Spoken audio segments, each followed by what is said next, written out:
নমস্কার বন্ধুরা। বন্ধু, এখন আমি এই ভিডিওতে দেখাবো কিভাবে তোমাদের হোয়াটসঅ্যাপ অ্যাকাউন্ট ডিলিট করবে।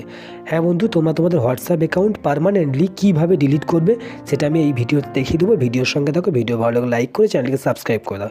তো বন্ধু, আমি এই হোয়াটসঅ্যাপের উপরে টাচ করলাম। টাচ করতে সববার ওপরের দিকে ভালো করে দেখো, ডান সাইডে 3 ডট আছে, ওই 3 ডটে আমি টাচ করব। তো আমি 3 ডটে টাচ করলাম। টাচ করতে সববার নিচে ভালো করে দেখো সেটিংস আছে, সেটিংসে টাচ করব। তো আমি সেটিংসে টাচ করে দিলাম।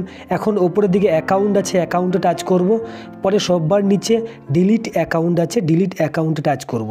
তো এখন একটু ভালো করে দেখো বন্ধু এখানে কি বলছে। তো বন্ধু এখানে বলছে two delete your account confirm your country code and enter your phone নম্বর। তো বন্ধু ভালো করে তোমরা একটু দেখো, এখানে কান্ট্রি আমার সিলেক্ট হয়ে আছে ইন্ডিয়া। তোমাদের কান্ট্রি যদি সিলেক্ট না থাকে তাহলে কান্ট্রি সিলেক্ট করে নেবে, আর নিজ কান্ট্রি সিলেক্ট করে নেবে। কান্ট্রি কোড আমার এখানে কান্ট্রি কোড +91। তো বন্ধু এবার আমি ফোন নম্বরটা দিয়ে দেবো। তো আমার কান্ট্রি কোডও সিলেক্ট হয়ে আছে, তো আমি ফোন নম্বরটা দিয়ে দিলাম। ফোন নম্বরটা আমি ঢেকে রেখেছি। তো বন্ধু এখন আমি রেড কালারের মধ্যে যে ডিলিট অ্যাকাউন্ট লেখা আছে, তো এটার উপরে টাচ করে দেবো। তো আমি ডিলিট অ্যাকাউন্টের উপরে টাচ করে দিলাম। টাচ করতে এখানে কারণ জিজ্ঞাসা করছে যে কেন তোমরা তোমাদের হোয়াটসঅ্যাপ অ্যাকাউন্টটা ডিলিট করতে চাইছো বা ডিলিট করতে যাচ্ছ। তো বন্ধু অবশ্যই তোমরা কারণটা দেবে। তো সিলেক্ট এ রিজন লেখা আছে, ওখানে আমি টাচ করব। তো আমি সিলেক্ট এ রিজনের উপরে টাচ করে দিলাম।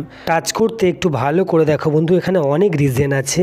I am changing my device, I am changing my phone number, I am deleting my account tempo, WhatsApp is missing a feature, WhatsApp is not working, সববার নিচে আছে আদার। তো তোমরা যে কোনো একটা সিলেক্ট করতে পারো। তো আমি আদার সিলেক্ট করে নিলাম। এখন সববার নিচে তো বন্ধু সেকেন্ড যে আছে ওটা হচ্ছে অপশনাল, তো ওটা আমি কিছু সিলেক্ট করবো না বা কিছু লিখবো না। আর নিচে তোমরা দেখো ডিলিট অ্যাকাউন্ট লেখা আছে, ডিলিট অ্যাকাউন্টে টাচ করবে, আমি টাচ করে দিলাম। পরে নিচে ডিলিট অ্যাকাউন্ট লেখা দেখতে পাচ্ছি, আবার ডিলিট অ্যাকাউন্ট লেখার উপরে টাচ করে দেবো। টাচ করে একটু ভিডিওর সঙ্গে থাকবো বন্ধু। ভিডিও ভালো লাগলে লাইক করে চ্যানেলকে সাবস্ক্রাইব করে দেবে। আর বুঝতে কোনো সমস্যা হলে অবশ্যই কমেন্ট করবে, কমেন্ট করতে ভুলবে না। তো এতক্ষণ আমার ভিডিওর সঙ্গে থাকার জন্য অনেক অনেক ধন্যবাদ।